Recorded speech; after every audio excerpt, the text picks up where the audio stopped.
Bonjour à tous, j'espère que vous allez bien. Aujourd'hui, j'avais envie de vous faire une vidéo sur le bilan des panneaux photovoltaïques qui sont juste derrière moi. Ça fait un an jour pour jour que je les ai installés à la maison et j'aimerais voir avec vous aujourd'hui dans cette vidéo le coût d'installation, la production solaire sur un an, est-ce que c'est rentable ou non? Est-ce qu'on arrive à charger la voiture avec ces panneaux photovoltaïques? Quelles ont été les galères lors de l'installation? Je vous propose qu'on voit tout ça dans cette vidéo aujourd'hui. Je m'excuse par avance, je sais que c'est pas le meilleur endroit pour filmer, mais comme vous pouvez le voir, il y a énormément de soleil et beaucoup de vent, donc j'essaye de trouver un endroit qui sera le plus audible pour vous.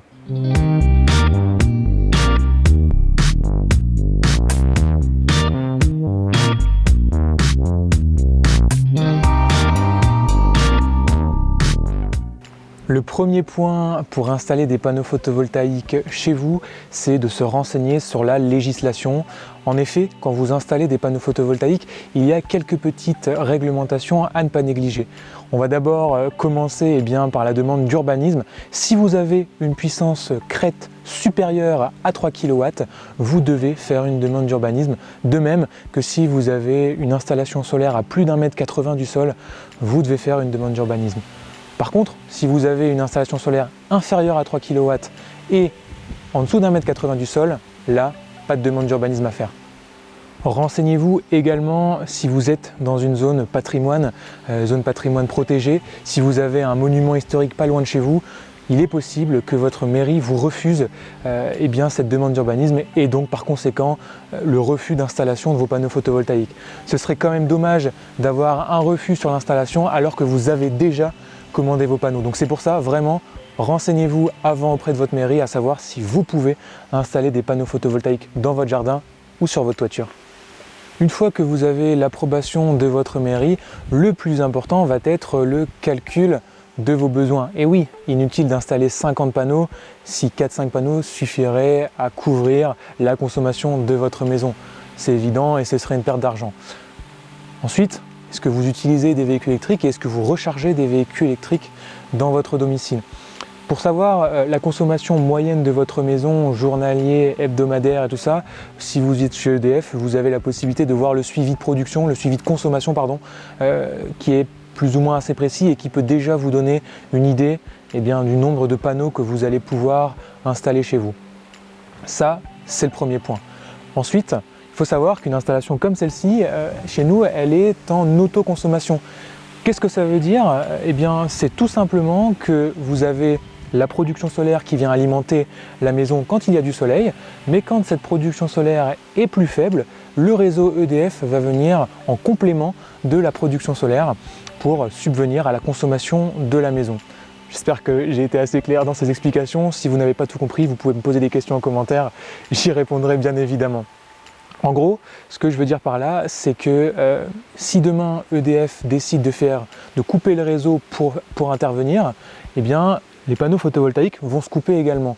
C'est pas parce que j'ai des panneaux photovoltaïques dans mon jardin que je vais être autonome en électricité quand je suis branché sur le réseau EDF. Et c'est aussi pour ça que nous n'avons pas de batterie à la maison, car à mon sens, ce n'est pas intéressant. Un pack batterie qui serait intéressant par rapport à la puissance en kilowatts crête que nous avons coûte entre 8 et parfois jusqu'à 15 000 €. Il faut savoir qu'une installation comme la nôtre en 5,6 kW crête nous a coûté 8 000 €. Donc faites le calcul, si vous rajoutez entre 8 et 15 000 € de batterie, forcément le temps pour amortir et rentabiliser l'installation sera 2 fois supérieur et c'est pas intéressant. Dans nos calculs, c'était plus intéressant d'entre guillemets perdre de l'électricité parce que c'est un peu ici l'inconvénient justement de l'autoconsommation comme chez nous, c'est-à-dire que quand on n'est pas à la maison et qu'il y a plein soleil, l'électricité est gracieusement rejetée dans le réseau et donc offerte à EDF. C'est le souci, mais c'est quand même plus intéressant de perdre un petit peu d'électricité que d'installer des batteries et tout récupérer. Une fois que vous avez calculé vos besoins, que vous avez l'approbation de votre mairie, il va falloir choisir l'endroit où vous souhaitez les installer.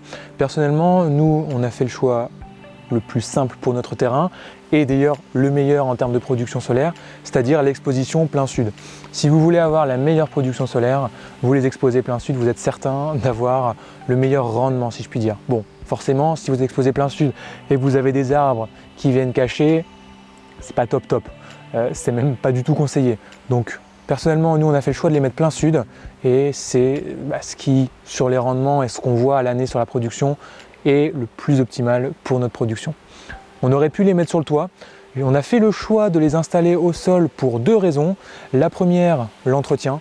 C'est beaucoup plus simple d'entretien des panneaux solaires. Nous, on s'en est rendu compte, on les nettoie environ 1 fois par mois. On a assez régulièrement une pellicule de poussière qui vient se former sur les panneaux. Et quand ils sont au sol, vous prenez un chiffon, une lavette, c'est beaucoup plus simple de nettoyer quand ils sont au sol que de devoir grimper sur le toit à chaque fois pour les nettoyer. Voilà pourquoi on a fait le choix de les mettre au sol. Ça, c'est la première chose. Et puis la deuxième chose, on est ici dans un endroit qui ne donne pas sur la maison. Ce que je veux dire par là, c'est que de notre salon, de notre cuisine, on ne les voit pas dans le jardin. Donc c'était vraiment un espace, si je puis dire, perdu dans notre jardin. Et donc ça ne nous dérangeait absolument pas de les avoir au sol. Également, si demain on vient avoir un souci, un panneau qui devient défaillant, un micro-onduleur qui déconne, on va pouvoir intervenir beaucoup plus rapidement sur les panneaux et identifier la panne plus rapidement que s'ils étaient sur le toit. Sur le toit, il aurait fallu monter, enlever le panneau pour trouver le micro-onduleur et tout de suite ça prend beaucoup plus de temps. Ici on avait la possibilité de le faire au sol et ça a simplifié beaucoup de choses. Ensuite, c'est poser la question du choix du matériel. Comme vous le savez peut-être, si vous êtes déjà renseigné, il y a énormément de marques qui vendent des panneaux photovoltaïques, énormément de marques qui vendent des onduleurs centraux, des micro-onduleurs, enfin bref, il y a vraiment beaucoup de marques sur le marché. Nous, on s'est tourné sur des panneaux MK Sun bifaciaux, de mémoire, c'est comme ça qu'on dit, bifaciaux. Donc vous avez la production solaire, les rayons du soleil qui viennent taper sur les panneaux et produire, et également par le dessous avec le reflet. Ça vient aussi ajouter un petit surplus, on est en moyenne sur un gain de 10%. De mémoire, ils font 410 watts crête par panneau, on en a 14, donc on arrive à 5,67 kW crête pour être très précis. Ensuite, on s'est posé la question à savoir est-ce qu'on installait un onduleur central ou des micro-onduleurs. Alors, au moment où on a fait l'installation, je m'étais beaucoup renseigné à ce sujet et effectivement, j'ai pu faire quelques erreurs, notamment peut-être en installant des micro-onduleurs. Maintenant, on peut avoir des onduleurs centraux avec des optimiseurs parce que moi, quand je m'étais renseigné, le gros souci qu'on avait justement avec les onduleurs, c'était que s'il y avait un panneau qui était à l'ombre, c'était toute la production solaire qui était arrêtée. Bon, j'ai appris entre-temps de mes erreurs et on m'a dit que maintenant on pouvait mettre des optimiseurs, ce qui voulait dire que même si vous n'aviez qu'un onduleur central, si un panneau venait à être à l'ombre, toute la ligne de production n'était pas arrêtée grâce à ces optimiseurs. Bon, pour vous parler un peu plus de notre installation, on a donc, comme je vous le disais, des micro-onduleurs. On en a 7 qui fonctionnent par paire avec 2 panneaux, un micro-onduleur pour 2 panneaux. Ce qui veut donc dire ici que si j'ai un des 2 panneaux qui est à l'ombre, c'est les 2 panneaux qui s'arrêtent. Donc les 12 autres panneaux continuent de produire. Ça, c'est quand même plutôt pas mal. Deuxième chose aussi, si vous mettez des micro-onduleurs sur le toit et qu'il y en a un qui est défaillant, il va falloir monter sur le toit, enlever le panneau solaire, photovoltaïque, puis accéder au micro-onduleur. De ce fait, c'est beaucoup plus compliqué.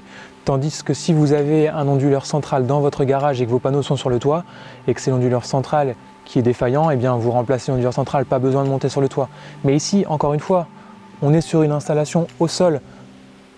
Donc, oula, le focus a fait un petit bug. On est sur une installation au sol. Donc personnellement, si j'ai un micro-onduleur demain qui vient à être défaillant, ça ne va pas être très compliqué pour moi de venir le remplacer et le changer. La maintenance ne sera pas du tout la même que si j'avais dû monter sur le toit. Et une dernière chose concernant les micro-onduleurs et l'onduleur central, c'est qu'ici, comme je vous le disais, on en a 7. Donc 7 fois plus de chances d'avoir un problème, 7 fois plus de chances de tomber en panne qu'avec un onduleur central. Voilà un petit peu les avantages et les inconvénients des deux. Personnellement, on a mis des micro-onduleurs. On s'y retrouve quand même dans le tarif. Peut-être que si demain je devais refaire une installation solaire, je me pencherais un peu plus sur la question de l'onduleur central avec optimiseur. Mais bon, ici on a micro-onduleurs et ça fonctionne très bien.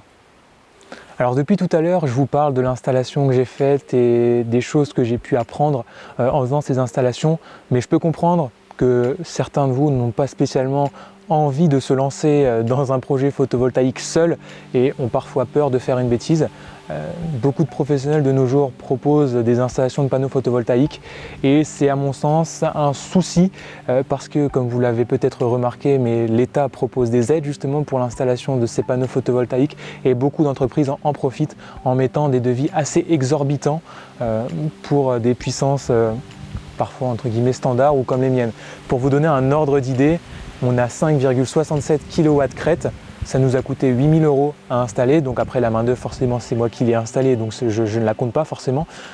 Mais j'ai des abonnés qui m'ont fait des retours avec des devis à plus de 20 000 €, 20 000 voire 25 000 € pour des puissances équivalentes à celle-ci. À mon sens, quand vous installez des panneaux photovoltaïques, le but c'est quand même d'amortir la production, amortir le coût d'achat de vos panneaux photovoltaïques le plus rapidement possible. Imaginez une installation qui vous a coûté 25 000 € à rentabiliser. En combien d'années est-ce que vous allez la rentabiliser? 20, 25, 30 ans?